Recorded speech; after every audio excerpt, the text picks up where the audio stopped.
Bonjour. Aujourd'hui dans cette vidéo, je vais vous montrer comment installer un lecteur zip en IDE sur un Windows 95 ou 98.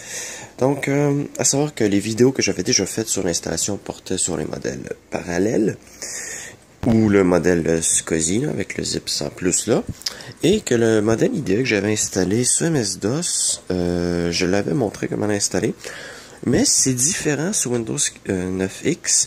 Donc, je fais une petite suite à cette vidéo pour vous montrer comment installer un lecteur zip dans un ordinateur sur Windows 98. Donc, déjà, il faut que vous vous assuriez d'avoir le matériel. Hein? Donc, déjà, regardez si vous avez assez de place pour en mettre un. Donc, comme vous pouvez voir ici, dans la cage de disque dur. Hop, vous pouvez voir que je peux en mettre un deuxième et qu'à l'avant, j'ai qu'à retirer le cache ici pour le mettre. Donc ça, c'est déjà ça. Ensuite, regardez, c'est votre lecteur CD a un câble IDE à 2 connecteurs assez long. S'il n'est pas assez long, je vous conseille de descendre le lecteur CD dans la baie du bas ici.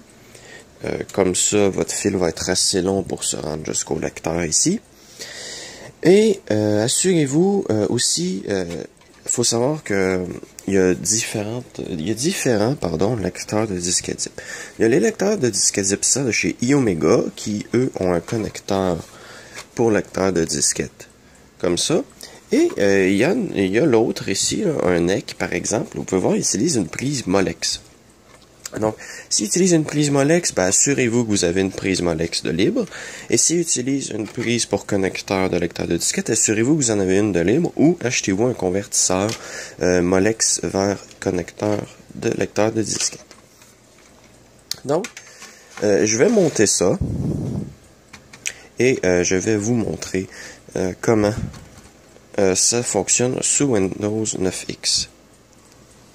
Et aussi, vous vous assurez de voir si les cavaliers sont bien placés. Donc, pour mon modèle, là, si je ne mets pas de cavalier, il est en mode esclave. Donc, mon lecteur CD est en mode maître. Et assurez-vous que ça fonctionne avec ça. Vous n'êtes pas obligé de le mettre sur le connecteur du lecteur CD-ROM. C'est juste que ça ici, c'est un lecteur AT-API. Et avec certains, là, je dis bien certains, là, dans le cas échéant, ça fonctionnerait, mais c'est juste par habitude que je le fais comme ça.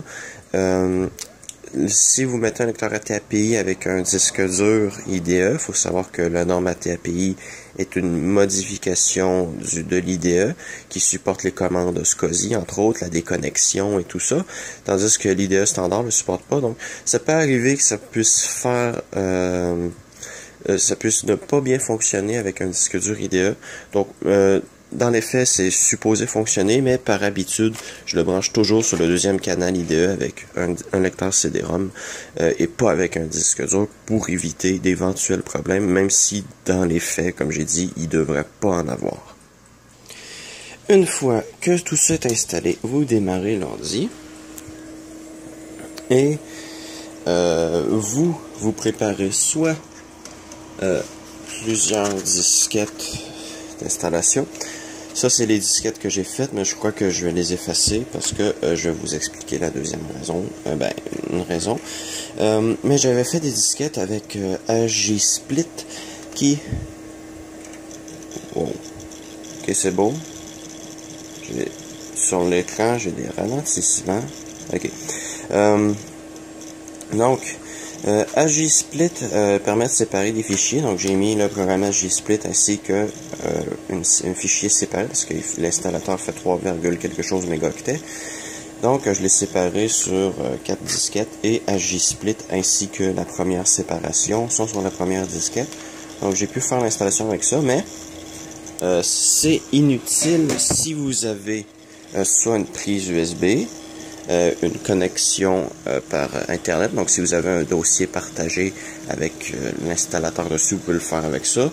Ou sinon, de base, Windows 98 détecte votre lecteur AT-API comme un disque amovible et vous pouvez prendre une disquette zip. Le cas échéant, c'est la disquette officielle des outils de chez iOmega.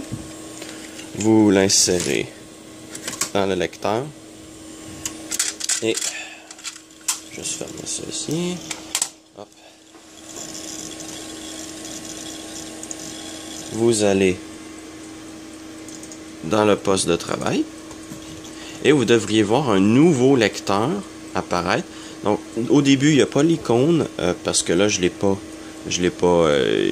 installé, pardon, l'utilitaire. Donc, une fois que ça c'est fait, vous pouvez aller chercher votre utilitaire et l'exécuter.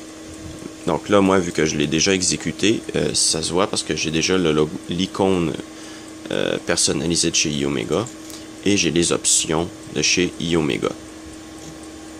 Donc, voilà. Donc, c'est comme ça qu'on installe un lecteur de disquette zip. Et même, hop, je vais fermer ça ici, hop, et même, vous pouvez laisser votre disquette zip en éteignant l'ordi. Vous allez voir que la disquette va s'éjecter toute seule. Voilà. Et c'est comme ça qu'on fait fonctionner un lecteur de disquette zip en interne en AT-API. À savoir aussi que les lecteurs de disquette zip internes sont reconnus pour pas être les plus fiables. Les lecteurs externes sont plus fiables que les lecteurs internes, ce qui est assez étrange. Mais voilà, ils souffrent d'un problème. Je crois que c'est du résidu qui reste collé sur les têtes, sur les modèles internes. Donc, voilà, faites juste attention à vos lecteurs et ça devrait être à peu près correct. Donc voilà, c'était comment installer un lecteur de disquette zip interne sous Windows 9X, en espérant que vous avez apprécié cette vidéo et à la prochaine.